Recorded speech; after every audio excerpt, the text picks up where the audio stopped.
This podcast was produced by OAR FM Dunedin with support from New Zealand On the Air.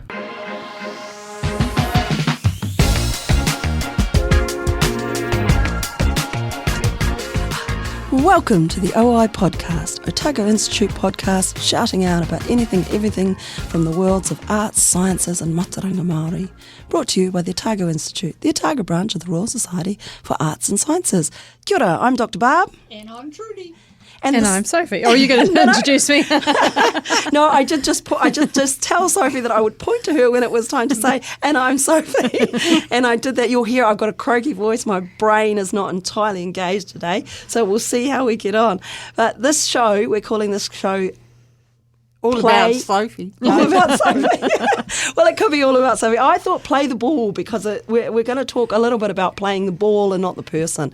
And, of course, we're talking about local body politics a bit. Yeah, not rugby here. Not rugby. It's not a rugby sports show. If you've tuned in because of the title, you're in the wrong place. Yes. But it is a little bit of a hook because, you know, if you have tuned in because you enjoy sports and you'd like to listen to this podcast, we invite you and everyone else along.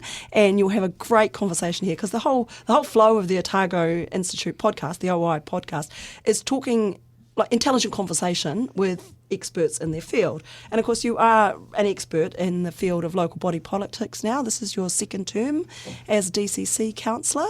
It is indeed. I still feel like I'm a bit new at it because there's always something new and challenging to discover. Yeah, no, well, I think that shows that someone's engaged with the process, I would say. Once you think you know everything, then you're stuffed, yeah. You're stuffed, yeah, then you're stale, I think, at that point. So we've introduced Sophie by name, but we haven't told our listeners who she is. That's true.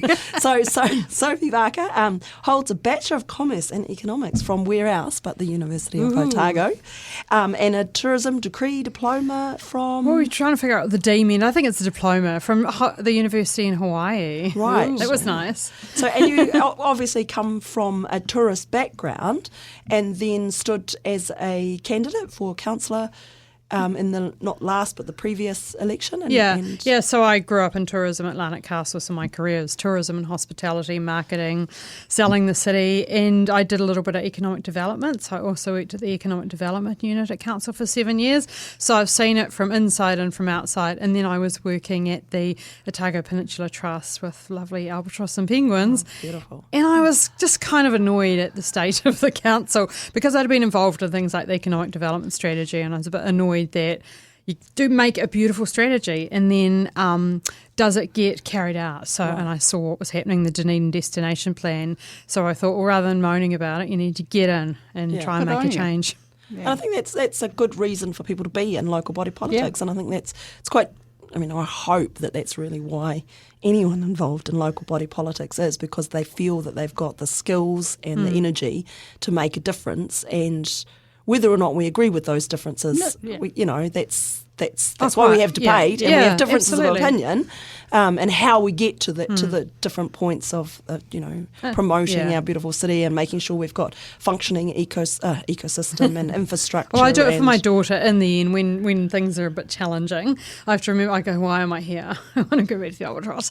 And I'm like, I want my daughter to stay in the city and I want her to grow up in a safe, wonderful city where she's proud to live, where she can get a job and have wonderful opportunities and live this amazing lifestyle. And she does want to stay in Dunedin, which is wonderful, but we need to build the city that her friends want to stay into, or she might get a bit lonely. I'm not being entirely selfish, but sometimes you have to remember why you do these things. So we need to create a city for the next generation, not just for, I was going to say us oldies, but we're not old. And I mean, I think it's quite relevant. I mean, I've got a friend whose children are young adults now. Where do they go to? Do they stay? Like if they go offshore and have families, the grandparents might not necessarily stay here. So it is about developing, and you've got to take what we've got, build on, but just, I think you're right, look to what are we going to offer in the future. What's that slogan? The best boutique city. I don't like the word little, but I like boutique because boutique hotels are really nice. Oh yeah, they're always quite flash, aren't they? Yeah, and that's what I want for her is, and she loves the city, and she's travelled quite a lot with me as well, and I think that's what she wants to look at, but we've got to create an environment that she wants to live in, and her friends want to stay and have families. And it's about that kind of intergenerational sustainability as well, and particularly in tourism, because tourism, of course, has its challenges. It has its challenges, and it has quite a lot of contradictory things happening there. So there's tourism means bringing people to the city, but that incurs a cost in environmental and carbon and all those things which we need to be aware of and have a strategy around. And I think there are questions about that, but it's still when you look at how many of our tourism operations rely on that tourism dollar, when you think Orokonui, the albatross, the penguins, all of these, and it's really hard. It's hard to find that balance because we are destroying the things that we love by travelling to see them. Yeah. That is a challenge, but they need the money that the travellers bring in to actually look after things like the albatross, build the forest back up, all of that kind of stuff, and all the heritage buildings. So I think Dunedin's a great example of environmental type tourism, but we still need to manage those numbers and manage how people travel here. But we all need to change. Yeah, so there's balances and there's trade-offs there as well, and I guess getting as part of council and that governance role there, then you do have a role in, kind of trying to strike that balance, trying to get that balance right for the environment and for the tourism. And I noted here that we were just talking before the show, and one of the things that always intrigues me about the councillors in particular is that, and I don't think I'm alone here, but maybe I am, is before I knew better, I thought that a councillor was a councillor and all the councillors were paid the same and basically did the same job, that councillors would all go and sit at council meetings and I do think that councillors should be paid, because the only way you get representation across society is to have councillors being paid. So I really push back a lot on people who say, they're not worth the money, because if you don't pay councillors, you only get people who are independently wealthy being councillors. And we want, then we're heading back to an aristocracy, right? Yeah. We moved away from that system on purpose for very good reason. So I am very much in favour of, just to get that out there, of councillors being paid. I don't know, Trudi, do you have thoughts on that? Yeah, I think payment. I think there's a difference between value for money and being paid. Because I think councillors should be paid for what they do. But I, as a resident, I want to get value for money out of my councillor, and that's a different council as a whole, a different thing. I think another barrier to participation is meeting times, because a long time ago they used to be during the day. Now, if you were a working class bloke who worked at the railway workshops, for example, you could never run for council because you could never go to the meetings. So I think pay is one removal of the barrier to participation. I think also having the meeting times, which they do now, removed another one, which made it far more. But it's more or less a full-time job now, isn't it? Yeah, I think so, because my first 3 years were pretty, I was juggling another job at the same time, and eventually, I gave that up because of COVID, because it was at the Albatross Colony, it was tourism, so I gave that up. It was really hard, but I loved my job so much. And then just this term especially has been really, really hard, working very many hours, and councillors really get to choose which hours they work and how much they engage. So if everybody's voting, keep an eye on your councillors. Watch that stuff. And I agree about councillors getting paid. It's some people still have jobs or businesses and are able to do those, but the juggling's really hard. But if you do want representation, if you want parents in there, who are trying to juggle lives and parenting and all that kind of stuff, the meeting times are quite challenging. The reading's terrible because we get our papers usually on a Thursday night, and I think you've seen there hundreds and hundreds of pages, and then you're reading it over the weekend and the evening, all of that kind of stuff, because you've got 2 working days in order to absorb hundreds of pages, and that's really hard as well. But I do often think, should all councillors be paid the same? Because chairs get paid more than deputy chairs, who get paid more than just councillors without anything. So I'm quite struggling with all councillors are voted on equally. Should they all be paid equally? Yeah. And I do know there are different roles and responsibilities. So in an unusual workplace, you get paid based on your roles and responsibilities. But also, why do they have different roles and responsibilities? Why? I get that there's different there are different roles and responsibilities, but there's a number of committees that there's chairs of. So why not just have every councillor be either the chair or the deputy chair or some mixture, so that the workload is evened out amongst the councillors? Because it doesn't seem fair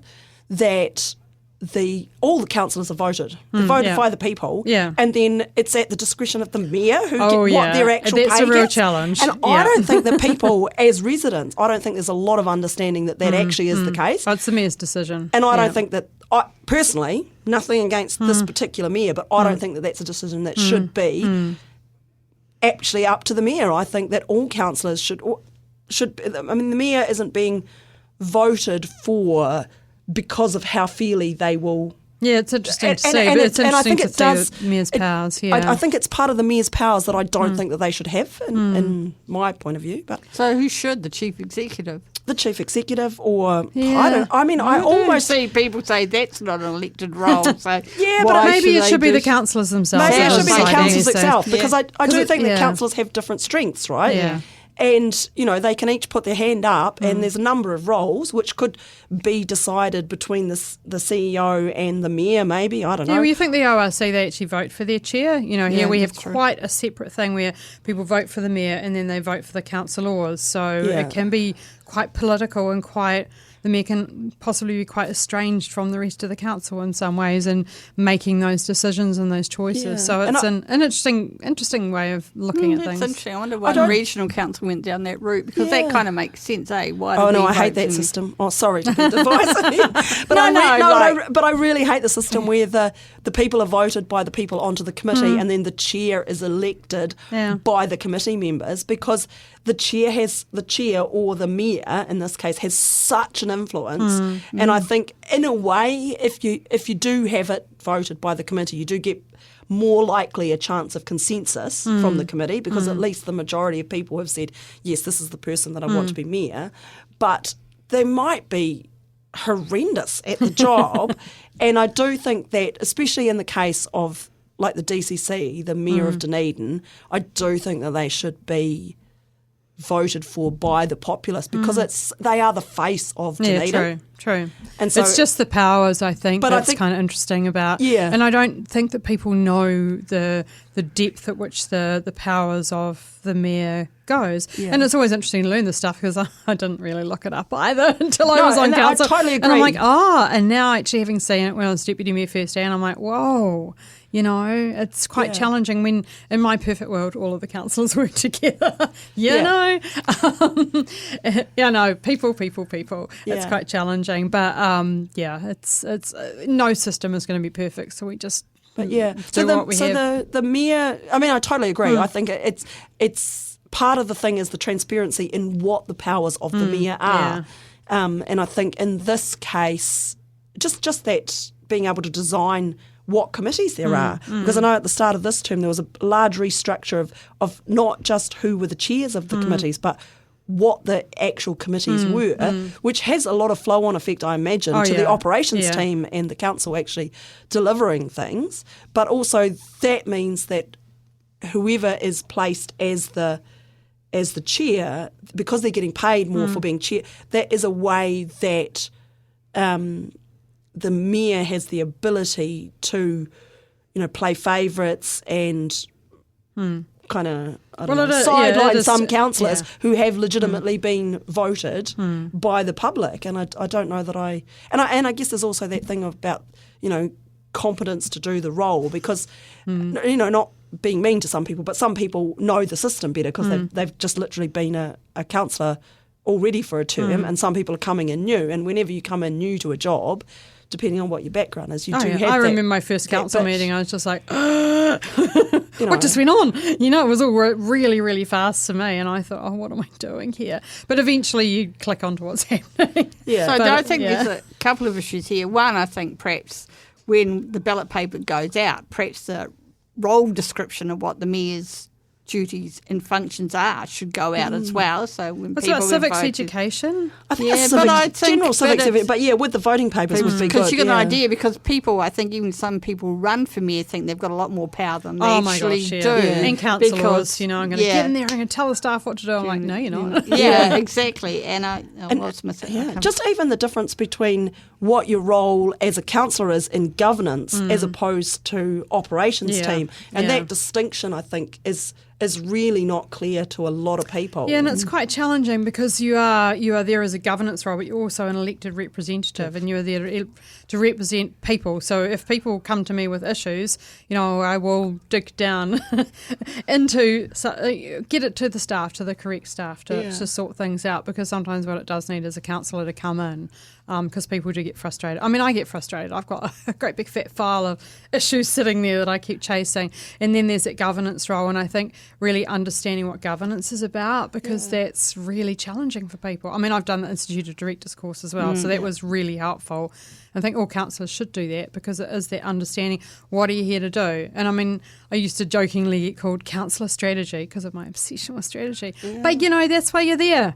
Yeah, I mean, exactly. Maybe you could just elaborate on that role of Hold on a governance minute. for us. Just a moment. Go for So it. coming back, so Yeah. when you first started, there's no induction, there's no Well, process. There is an induction, but it's kind of happening, I guess, at the same time as the meeting. So they'll kind of take you in and go, well, this is what a meeting looks like, and this and that happened.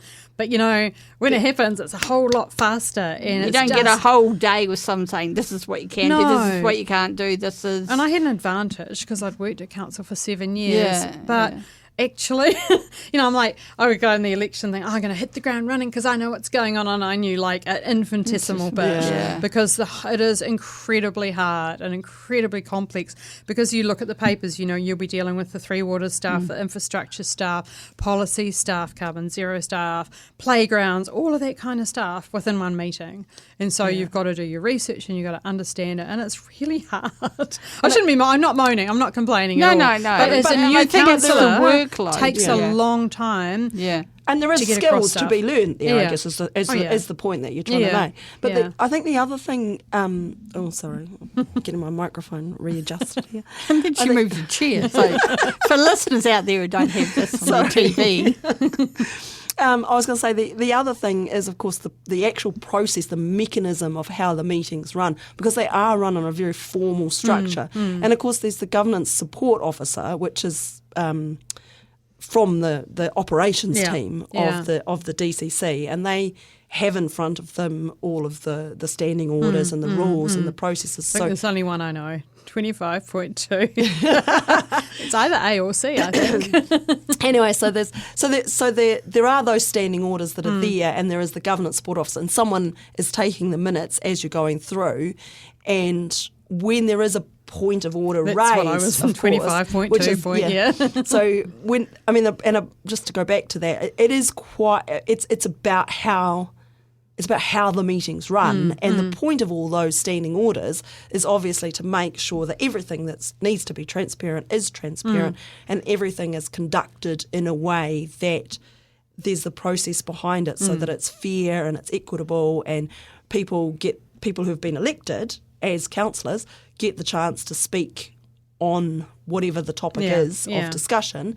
And it comes back to that code of conduct, which I thought we possibly should go back to going talking about what the governance role is first. But I did want to talk about that process of how that works in the meetings. And the points of order are really important, because you've got, I feel you're morally obliged to not let stuff slide. If someone misrepresents, if someone is disrespectful, you just have to stop it. And it's really hard, I must say, as a woman, where I sit, put my finger in. So sometimes I do wave at someone and go, point of order, just so that they'll do it right, and that is wussing out, I must admit. But, it is really challenging, because I'll just push back on that wussing out, because it is hard to always be the one who's doing it. And I think it's maybe just sharing the load more than wussing out, I think. And I think it's about being strategic. It's perhaps a better word than a bit of that as well. But there are a lot of people in that meeting, right? There's all the councillors. That is true. Everyone is responsible, and I feel like I do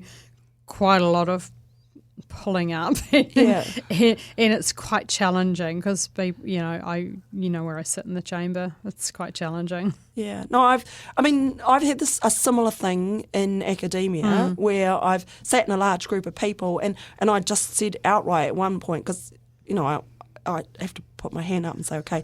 And one notable thing was where we were at a talk for the Rutherford Discovery Fellows, and the presentation was about how well the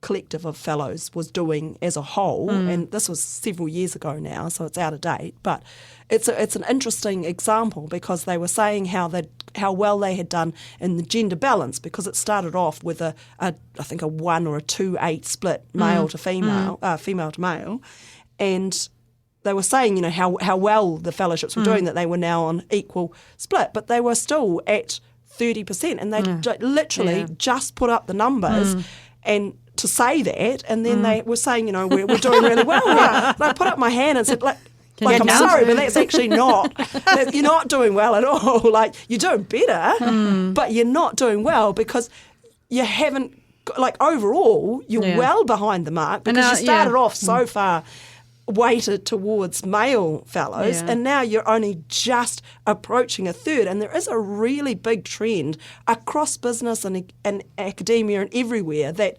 any group that's largely male dominated, when you get to about a third female representation, everyone starts to feel like, it's all solved, there's a heap of women in here. Because last time we were a third, we had 5 women out of 15. Now we're up to 6 women out of 15.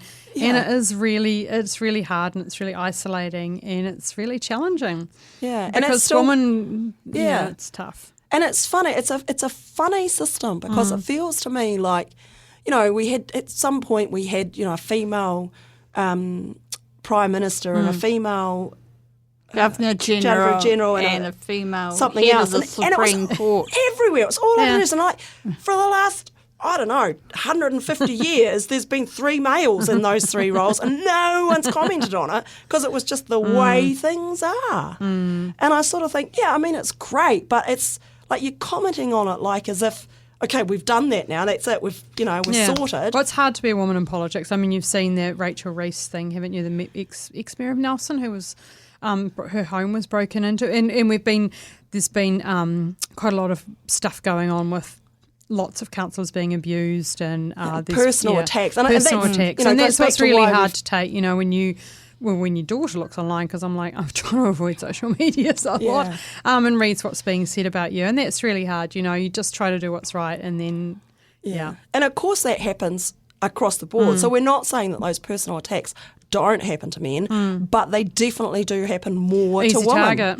It's an easy target, and I always feel like, how useless are you that you can't actually make a decent argument against the principle or the action that you're going straight for that. Oh, you mean play the ball, not the person. Play the ball, not the person. And I do sort of feel like anyone who goes down that track, I just feel you've lost. It's like, people say when you're having an argument online, the first person to mention Hitler automatically loses the game. And I think that should be the same. And I do agree totally with you regarding point of order and code of conduct. I think as soon as there's a personal attack in it, it should be called up because we should have zero tolerance for that. Yeah. Because if we don't have that in our leaders, in our politicians... What the hell happens to the rest of everyone? What the hell? Yeah, I mean, these people should be setting an example, I think, for, and I know I'm probably sounding like Josh Rogan here and all passionate and over the top, but obviously not quite like Josh Rogan.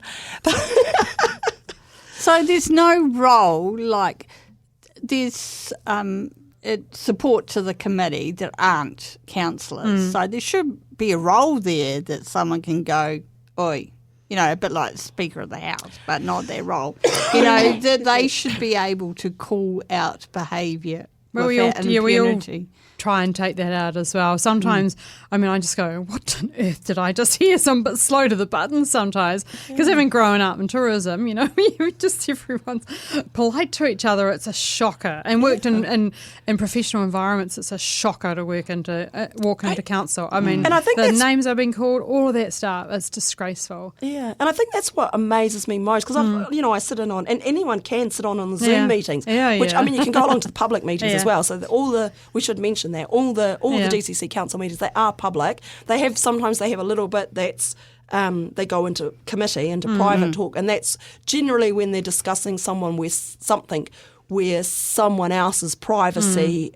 Or it's a property deal. Or it's a something property like that. deal, or commercially sensitive or something. So there's to be said, there's always a good reason which has to be explicitly stated to go into that private part of the meeting, and then it comes back out into public. And there's always a public forum with the council meetings. So there is a lot of transparency in our system, which I think is good. Yeah. I mean, we wouldn't want to get rid of that, but it always does disappoint me when I just see the way people behave. And I think, that's why you need to watch before you vote. Yeah, and I do think that people should join. I mean, they're long, those meetings, but they're on Zoom, right? So you can just dip in. Yeah, or fast forward. Yeah. But it is really interesting to see how your elected representatives comport themselves in what is actually a professional situation. And I just think to myself, goodness me. Sometimes I really feel crazy, but it is interesting because there isn't a Speaker of the House like there is in Parliament, is there? No, that's why we do have the standing orders, the code of conduct, etc., is to try and manage some of that behaviour. Yeah, but I mean, we should talk about the code of conduct a little bit. There. So that because memorably, of course, you were the deputy mayor for the first year. Yes, I had term? Just on a year, just on a whole year, and then. There was, and it's a funny circumstance because it was a code of conduct that actually grew out of a code of conduct, which actually grew out of a code of conduct. So it was a snowball. It was a real snowball, and I wondered partly if that was just a general kind of lack of understanding, or a snowball of behaviour that the roles of people weren't well understood, but we shouldn't get into details of it. But I think it would be useful to just go through what the code of conduct is and what it entails. Yeah, so the code of conduct, I guess, simplistically, is making sure that the mayor and the councillors, or anybody, any representative, so there's the community boards, etc., uphold the standards that the public expect, and the way that the way they conduct themselves in public, the way that they uphold the manner of the office, shall we say, the way that they go with the council policies and know when they're speaking personally and when they're speaking on council business as well, supporting council decisions and behaving in the way that a public representative should. So I think that's sort of around the code of conduct, and then if you think the code of conduct's been breached, then there's a long and quite torturous process to go through to have those things upheld. It's interesting to note there that the code of conduct isn't just for official meetings. It actually applies outside as well, and that's of course where that first code of conduct complaint came, because that was an instance of someone behaving in a way that brought ill repute to the organisation outside of meetings. And I think that that's perhaps a point that people don't often understand, that as an elected representative, you're held to certain standards. You're held to standards. Yeah. And so are those standards spelt out? Or are they assumptions, or are they, like most organisations, have a list of behaviours that you're expected to... Yeah, there was a list, because we went...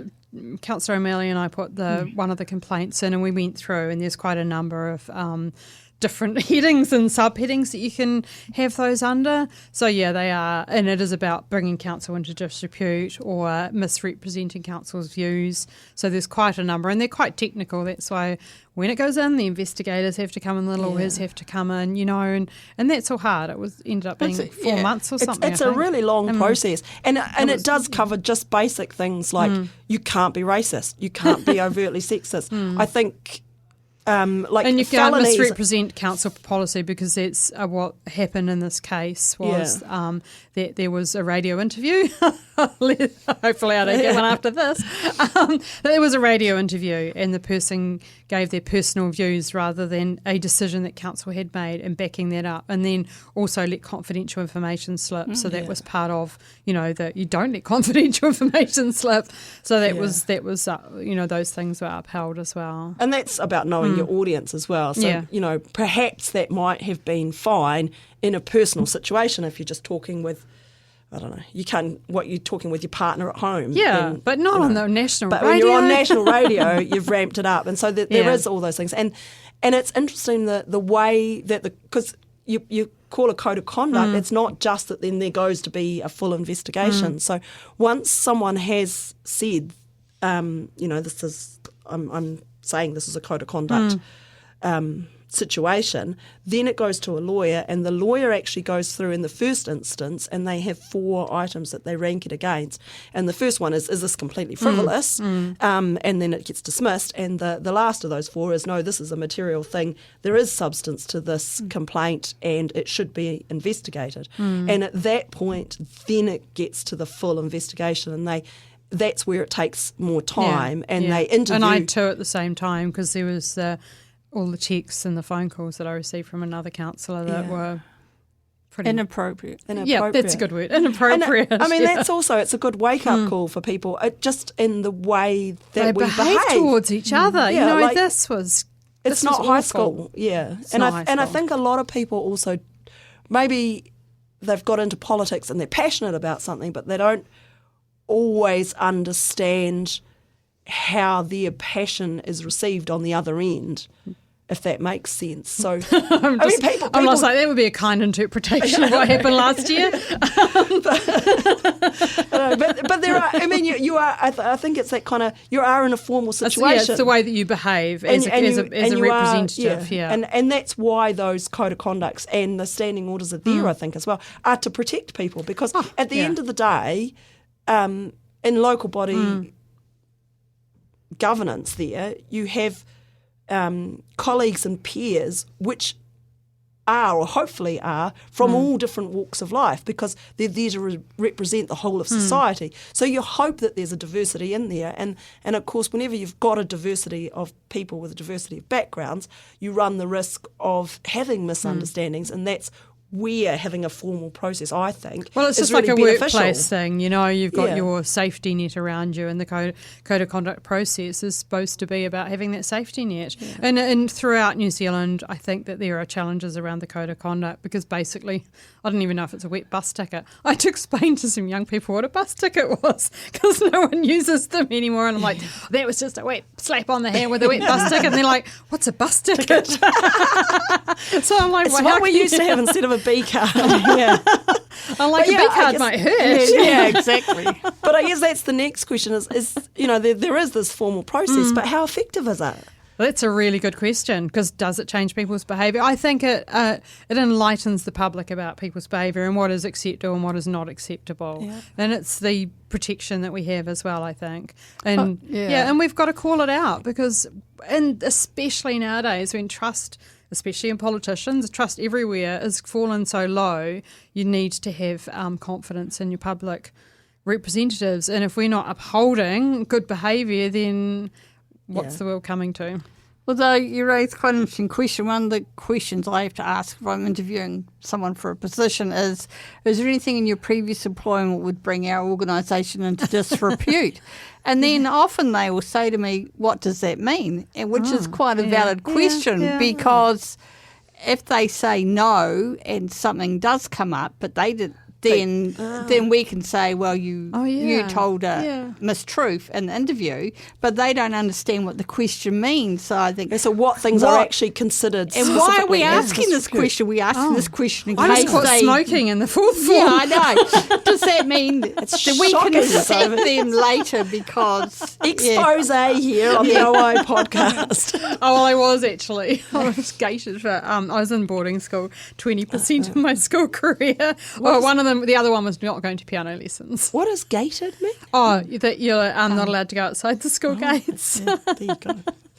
All the new information here. Boarding school, it's the making of a woman. So what sort of things are disrepute? I mean, they're basically... Well, the only thing I come at, because I work for an environmental sustainability research organisation, like, did your previous employer, were they actively mining for oil or, I don't know. Right. It's really quite hard. Isn't it interesting? And it is, and I kind of think, why do we ask this question? You know, And I guess it is because if something comes up in the course of their work for the current organisation. But if I was a lawyer, I'd say, well, did they explain it to you clearly what was required? And I think, there's a whole lot around code of conducts. And I think it boils down to we don't spend enough time making sure people know what's expected of them in their roles. And I guess that's where councillors are different because that's what the election process is about, right? So but when they're in there, same thing should happen. They should have a really clear understanding and be guided by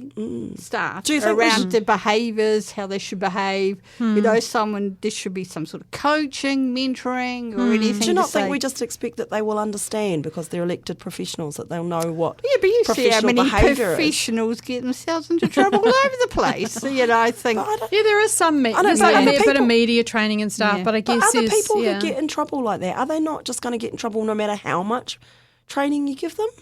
There's a whole lot of complex stuff about, a lot of people, I go to them, you should stand for council. And they're like, no way, because of all of the publicity, all of that kind of stuff. So it is often, I guess, about the quality of people that will stand because of what it does to your personal life, what it does to what it does to you. Like you can't make a mistake in the past if you want to run for political office because that's what gets pulled up and it doesn't matter what gender you are and gets I mean, I think what trounced. Obama did was really clever in that he wrote a tell-all story of his life before he ran for senator, or before he ran for president. Before he ran for president, maybe when he was senator, and so he basically wrote the book and said, "This is my life," and put everything in it. So there was no. What a great idea! There were no surprises. It was basically all out there. And I think, obviously he wasn't doing crazy bad things either, but there were no little things that anyone could trip up and make a big mole. And thank goodness, because look at the amount of things that they just made up out of the blue air. And I think that's one thing, is just to say, if you're in an elected office, put all your cards on the table and this is me, this is all the things that I've done. Some of them you might think are dubious, but there was a reason, or I was young and stupid and I didn't know better and now I'm like older and I've learned. I didn't inhale or I didn't have sex because that's not defined as sexual intercourse. Come on, we're starting to split hairs now. But I think, I don't know, just having things as a public record and whatever. And it's also up to the public to do their research. True. And I think that's a real challenge. I really hate that. I really hate that phrase, do your research. Yeah, it's a real bugbear of mine because I feel like a lot of people think that Googling for 5 minutes is do your research. And coming from a research science background, research means something and it doesn't mean 5 minutes on Google.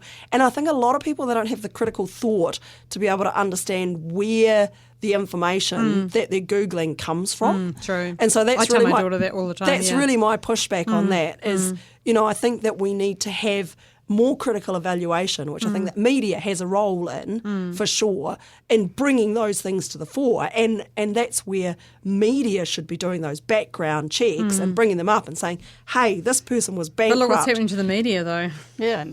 And that's what, that's why we need a strong fourth estate. That's why we're here. So thanks, Otago Access Radio. I think, and that's why we were very keen to do the election specials with the OI podcast. So we did the local body elections. We actually concentrated on the ORC candidates and we interviewed each of them and we asked them all the same questions. We didn't ask them if they'd done anything in their past that was of ill repute, but we should do next time. Research them and have a list of prepared questions. Yeah, so, and then of course for the general election we just did the apolitical show, so we just went around those civic ideas of how the system works and taking some of the big issues and talking about them. And I think a lot of those interviews are still, as a standalone, still very useful and interesting. But And I think the other thing we did too is we asked why they should vote, which I think each one of the different people interviewed why they should vote. Yeah, because I went to Generation Vote things at the schools and we talked to the students there, and I also talked to my daughter about it because she help me with my TikTok, but it's trying to get young people to vote. I'm like, your vote is so important. This is your future. Yeah. And then they don't vote, or they don't know who to vote for, and that's hard. I really think I'm a big proponent of lowering the voting age to 16, because I think if everybody was registered and they had that as a civics unit, and it's not telling people who to vote for, it's telling people how to vote, and how the system works, why it matters, and what the issues are. It's not saying vote for this party or this person or whatever. I think it's people do need training in that, and I think that's part of our responsibility as a society. And I think Australia has a system where everyone is registered and you get financial penalty if you don't vote. You can vote for Squiggly Diggly. There's always one kind of donkey on the ticket that you can vote for. Yeah, well, anyway. But, I think that just, once you're there, a lot of people think, okay, I have to vote, so I may as well look at who I'm voting for and make some decision, and then they go along and they're more inclined to do it.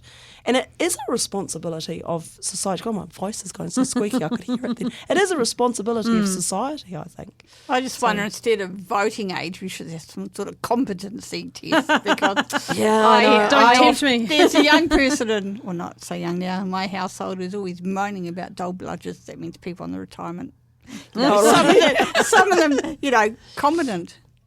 They, should they still be, when he looks at, his grandparents, for example, and they both lived a bit longer perhaps than what they should have. But, and there's people his age or younger, or 16 or even younger than 16, are very competent, understand everything, understand how it works, know what they're looking for. Have an informed opinion. Yeah. And have a lot more investment, shall we say, for want of a better word, in the result, right? Because they're going to be in that world that has that government effects for the next, decades, whereas somebody who's 95, for all the love in the world, they're not going to be around for several decades, are they? So, well, I'd say perhaps the cut-off should be 40. What was that movie? 40? Yeah, if you think about it. That's a bit young.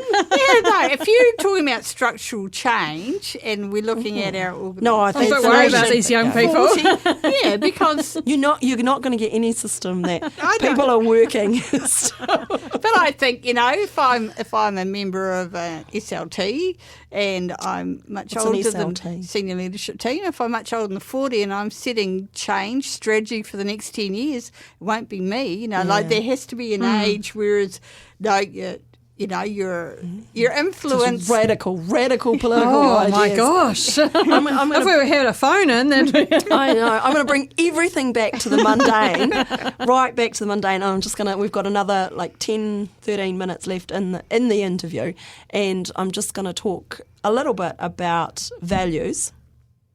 Excellent. Because I think that we have a representative democracy, which basically means that we are electing people based on what we see as their values, and we see that their values are shared with ours to some extent, and we trust those representatives then to make decisions on our behalf. And I think that's the heart of a representative democracy. So I think that there is a role for understanding the person and knowing the person personally, and maybe even in the future asking councillors declare who you vote for, what your general politics are, and those sorts of questions, because that does inform how they are going to make decisions, and they're representing us. So that's that's fair enough. But I know that one thing that is close to your heart is recycling. yes. And Compost. 4 compost bins and a worm farm at home. and of course that comes from being a gardener. Love my garden. But I know that it is something that's out there, and I've asked Sophie to bring in the book because I had mine all packed to bring in, and then We're literally going to talk rubbish. So we're actually going to talk rubbish for the last bit. And I thought, I know there's been a lot of information about rubbish, but I think that while we're still embedding this new system, it's always worth just having another little discussion about. Because I mean, it seems like an awful lot of bins. Do you remember how many the number was of bins that they delivered around? Oh my gosh, the Dunedin it was area? tens of thousands. And it looked like Christmas. I really loved how it was the green and the red one. I know, because I'd be driving to work and what's this big crate Christmas tree coming. No, don't get so excited. It's a rubbish bin. So now I think, oh, what an exciting logistics project. You know? Oh my gosh, yes, exciting logistics process, but also trying to figure out what goes in which bin. Yeah, and there are changes, and yes. I think that confuses people sometimes. Hate and change. Yeah. because people get set in a system and they're like, oh, but this used to happen and this used to happen. And one thing that really helped me, there's and I can't remember her name. I think it's Kelly, but she's on YouTube, and she just does these little clips, and she's like Waste Kelly or something. I'll put the link on this podcast. But she's awesome, and she works in the recycling factory. And one thing about the new system that I think a lot of people don't realise is that part of the reason for the new system is so that it's standardised across New Zealand. And that means, of course, that it's much easier to get the recycling so we're just all catching the way up to the end. So it's just every and to be honest, we weren't doing too bad. We already had the yellow bins and the blue bins and the separate they were bags, but now they're the red bins. So really all we've introduced new is the green bins. Right? And we've changed from bags to bins for the landfill rubbish. Which is great and much more sensible.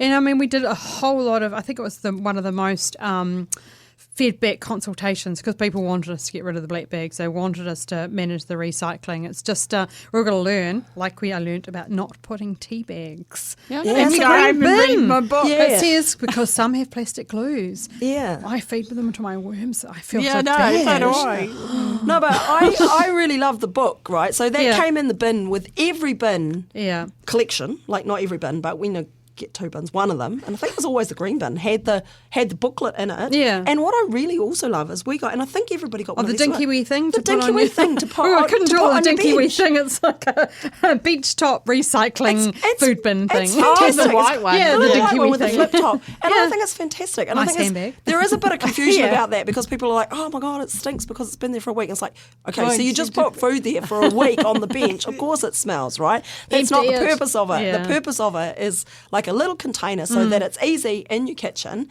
You do the dinner, you put your things for one day, maybe a double day, and then on your way out of the house the next morning, you tip Empty that it, into your, you empty wash that into your it. green bin, and then you wash it. And I think you just put a whole lot of kitchen designers out of work, because they, their designs are based on I just those use an things. old tub. I've got one for the I used worms to- and yeah, one for the yeah. compost. And that makes sense, right? If you've already got an existing system that works, then just carry on with the existing system and use your Bin for green something else, Use your green bin for something else. Use your use your I'm little quite filter happy to have a already. green bin, rose prunings and an agapanthus.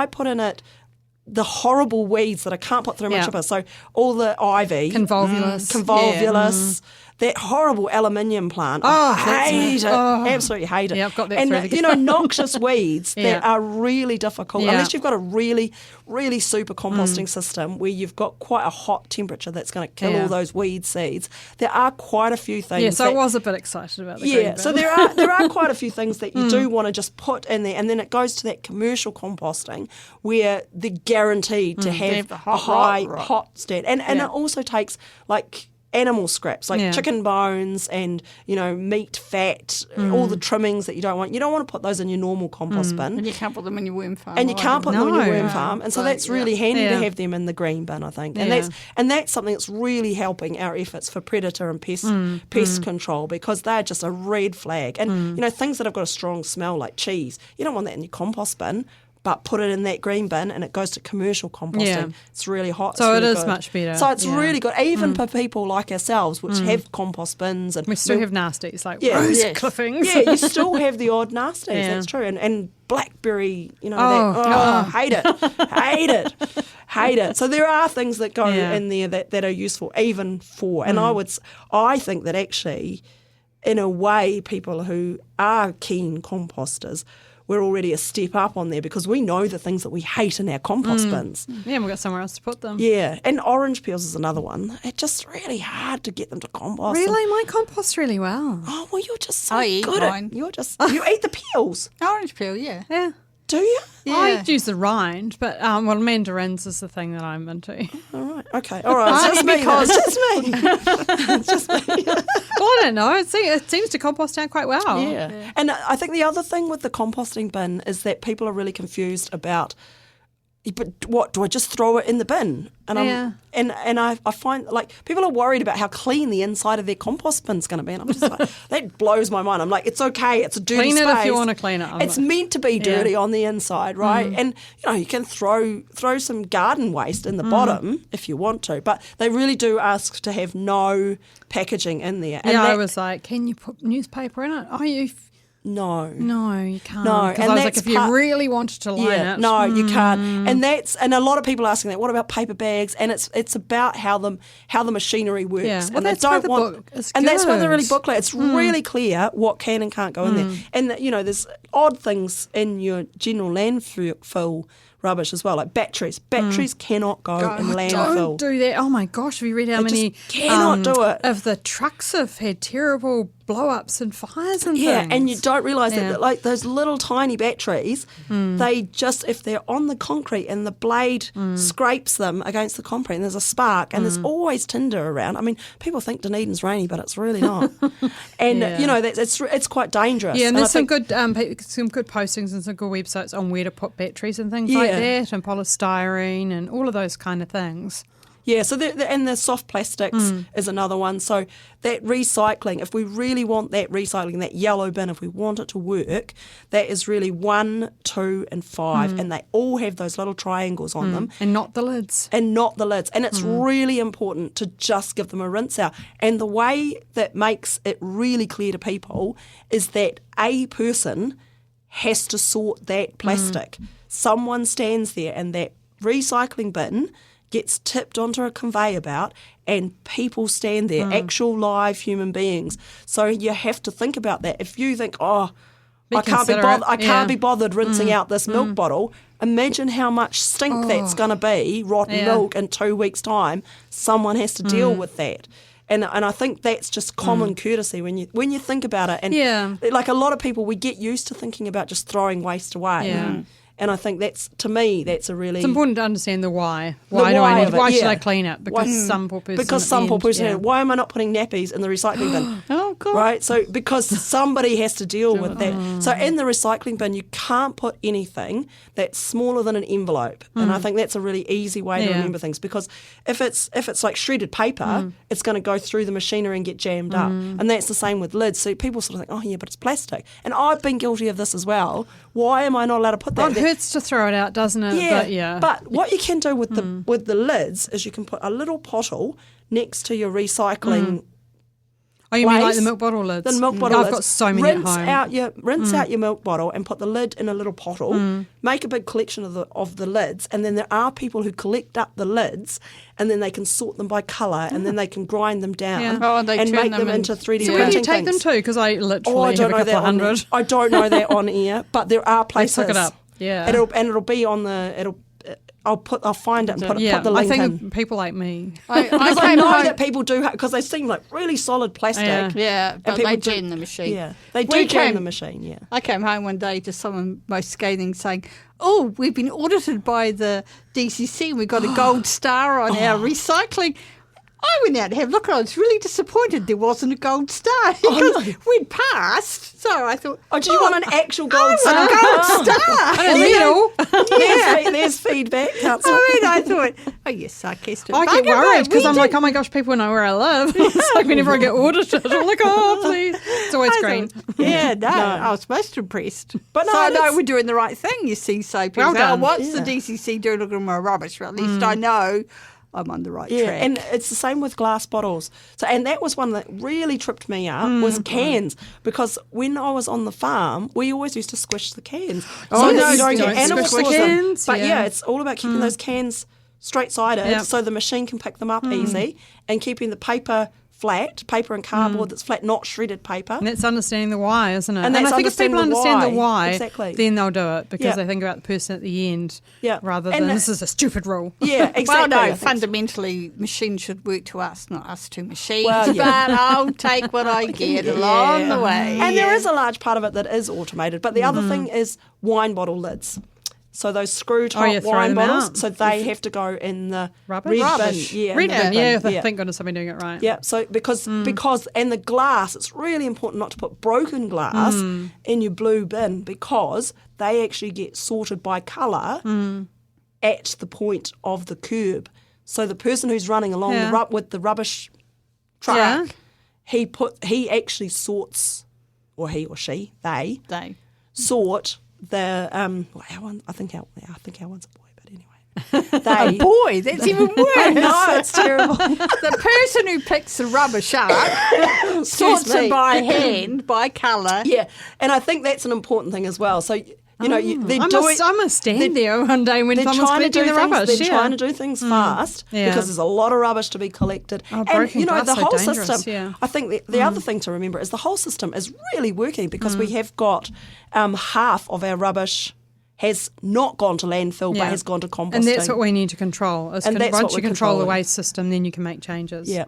And their end goal is to get rid of all of that. And it's it'd be lovely always to have zero garbage waste. in, garbage out. Garbage. And that's all the time we've got to talk about rubbish today. So I guess the overriding thing is play the ball. Play the ball. Play the Not ball. the person. Play the ball. Play the ball. And just Go England, play the ball. oh my goodness. And just one last comment. We've got a lovely koha here with some beautiful orchids for Sophie to say thank you very much for coming along and talking from Estelle Flowers. That's so kind of you. You've made my day. Thank It you was to a bit Estelle challenging Flowers. today, so thank you. Thank you, and thank you for being an excellent councillor. Oh, thank you. Nice to be here. You've been listening to the OI podcast, the shout out for the arts, sciences and mataranga Māori. You can support this podcast by becoming a member of the OI. Check out the Otago Institute for Arts and Sciences on Facebook or our website. If you'd like to listen again to this episode or others from the series, look for the OI podcast on ORFM's website, oar.org.nz. Brought to you by the Otago Institute for Arts and Sciences, the Otago branch of the Royal Society of New Zealand.